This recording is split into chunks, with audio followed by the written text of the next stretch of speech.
Morning guys, tara, luto tayo pork adobo, samahan nyo ako. Mainit na mantika natin, sunod na natin yung, isa lang natin yung bawang hanggang sa medyo mag-brown sa, ano lang.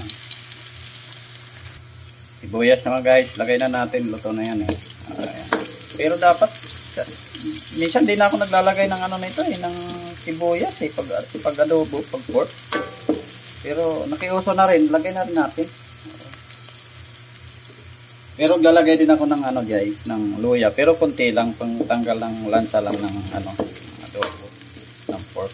Minsan kasi may amoy-amoy na konti yan, kaya yun ang gusto kong mawala. So ayan, ayan lang natin maluto yung mga 2 minuto, 1 minuto. Pwede na yan.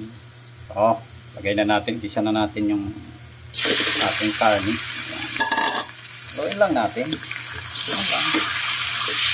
Yan sa magparehas yung ano, kulay.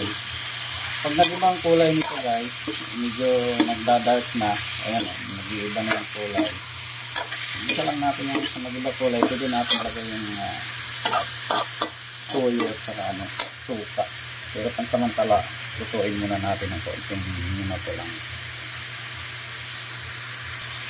Parang lalagay din ako ng ano, oyster sauce sa adobo ko eh. Hindi ko lang alam sa inyo, pero ako naglalagay ako. Pandagdag lasa lang din naman ko eh. Haluin lang. Diba? Nag-iba na yung kulay. Kung nag-iba yung kulay, pwede natin lagay yung toyo at saka suka. Sa iba kasi, direct to mag-adobo. Yung suka, toyo, paminta, lahat na. Pero ako ginigisa ko para paano na tatanggal yung lansa niya. Paminta guys, durog. Oh, pero lalagyan ko rin yan mamaya ng buo. Ayan. Inaano ko na yan para manood yan yung lasa. Ayan. Siyempre, haluin lang natin. Halo ulit. Ayan o. Medyo nag-iiba na. Pwede natin nilagay yan. Pero lutuin pa rin natin. Dito pa rin natin ang kahit mga 2 minuto. Diba? Toyo guys. Oh, lagay na natin. Nag-iba na yung kulay. Toyo. Bahala na kayo anong gusto nyong toyo, basta ko toyo. Suka naman guys, suka. Ayan. Lalagay ako dito guys ng ano, asukal eh. Bahala na kayo kung ilang. Ako 2 kutsarita. Depende sa inyo. Para balance yung ano, asukal o kulay puti. Ganay ano lang, pula. Wash na asukal. Ayan, ganun lang. Yan, lagay na natin pamintang buo. Yan, lalagyan din natin yan. Naku, munti ko na makalimutan guys, daon ng laurel.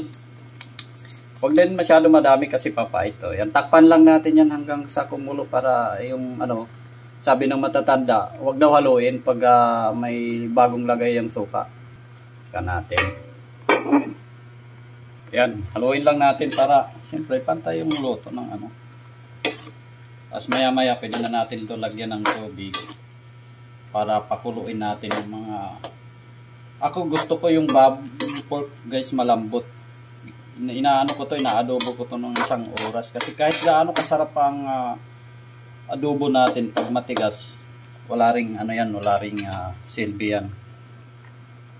Tubig guys, tubig. Yan. Pakuluin natin yan ng 1 oras, 45 minutes, saka natin balikan. Malambot na yan. O, mamaya natin haluin. Takpan lang natin. Hindi naman apurado eh, para masarap. Oh, kulo na. Oh, diba? Kulo na, haluin natin. Yan, halo lang para pantay. At the same time, halo-halo lang pag ano, mga tagilang after 10 minutes halo uli. Ayun. Takpan na natin, balikan natin yung mga after 30 minutes, malambot na yan.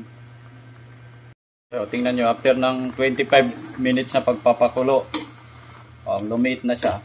Lumit na yung sabaw niya. Malapit na lumambot yan. Pwede na nga yan, kaso lang gusto ko malambot. May mga bata ay ano. Gusto rin yung maraming sabaw, okay lang din yan. Kaso ako gusto ko walang tuyong adobo. Ayan, mga 20 minutes pa, pwede na yan. Diba? Minsan-minsan guys, haluin natin kasi para pantay din yung luto. O yan. 30 minutes na siguro to kumukulo. Takpan ulit natin, balikan natin mamaya. After ng isang oras na pagpapalambot, oh, di ba? Malapot na yung sabaw. Ito na yan. Kaso gusto ko pa nagmamantika na yung gilid. Oh. Yan, pwede na natin patayin yan. Eh. Oh, di ba? Ganun lang mag-adobo ng sa akin. Isang halo pa guys, tapos patay na natin. Di ba? Gusto ko kasi niyan medyo tuyo. Kaso lang mga anak ko nahingi din ng sabaw. Guys, maraming salamat po. Nakarating kayo sa dulo ng video ko. Thank you po for watching. God bless po.